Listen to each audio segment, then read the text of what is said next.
Welcome to Conscious Movie Reviews.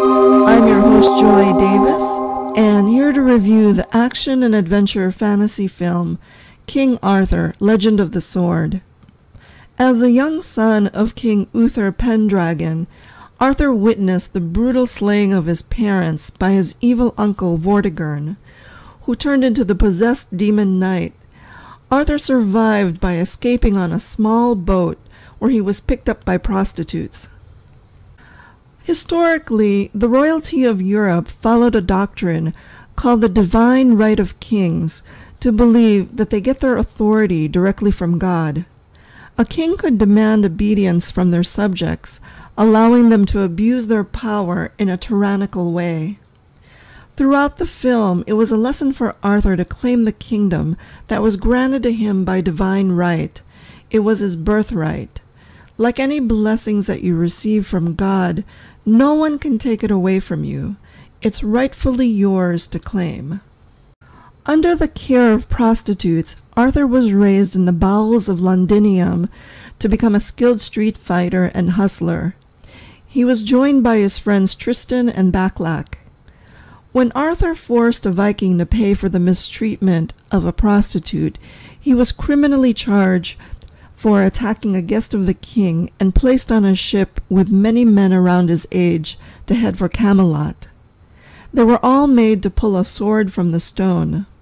No one except Arthur could do it. He fainted from the sword's otherworldly force going through his body.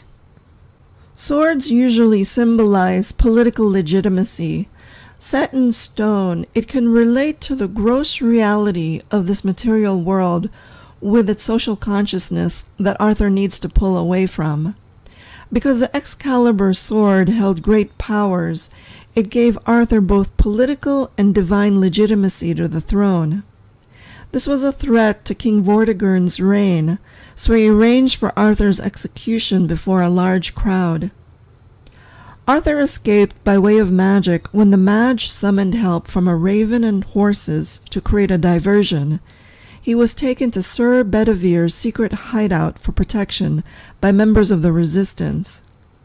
The men there once served as King Uther's knights.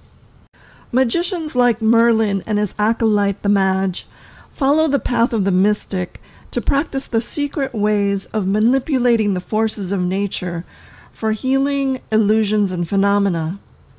They understood man as a god-man walking the earth before being reduced to less than that with the advent of moral and materialistic laws. When orthodox religions came into power, magic was forced underground. This is according to Paul Twitchell, a spiritual teacher of Eckankar. Arthur had trouble wielding the sword. Mage intuitively sensed that he resisted its power, so he was sent to the Blacklands realm to correct that. This was where Merlin defeated Mordred's dark magic years ago, now serving to test Arthur's resolve. He was repeatedly attacked by giant animals there, forcing him to master the use of Excalibur for survival. Symbolically, his time at Blacklands were rites of initiation to learn self-mastery over his lower animalistic natures of anger, greed, lust, vanity, and fear. Arthur was operating from poverty consciousness that's not about money, but thoughts of lack and unworthiness, rooted in fear. To be a channel for divine power that flowed through the sword, Arthur had to surrender his masculine tendencies to adopt the passivity of the feminine for the divine to flow through him. It was this art of passive surrender to the unknown that the Mage became a powerful mystic. The next time that Arthur resisted the sword, he threw it into a lake out of shame. He couldn't save his friend Baclac, who was killed by Vortigern and his minions. A hand came up from the marsh to pull him in and reveal a very dark future ahead for Britons under Vortigern's reign of terror if Arthur doesn't accept the sword to stop him. The vision was motivation to continue the fight. Whenever we resist our destiny that's divinely suited for us, we can be given a powerful message on the inner or outer, like being hit over the head, to better understand our life's purpose that's for the good of the whole. The women of the film represented sacrifices to be made, or as a medium of exchange.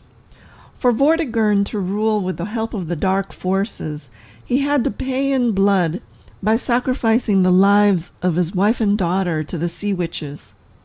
Prostitutes like Lucy that were near and dear to Arthur were killed for harboring him. It was the Mage who selflessly served out of love for the greater good so that Arthur can claim his place as the king.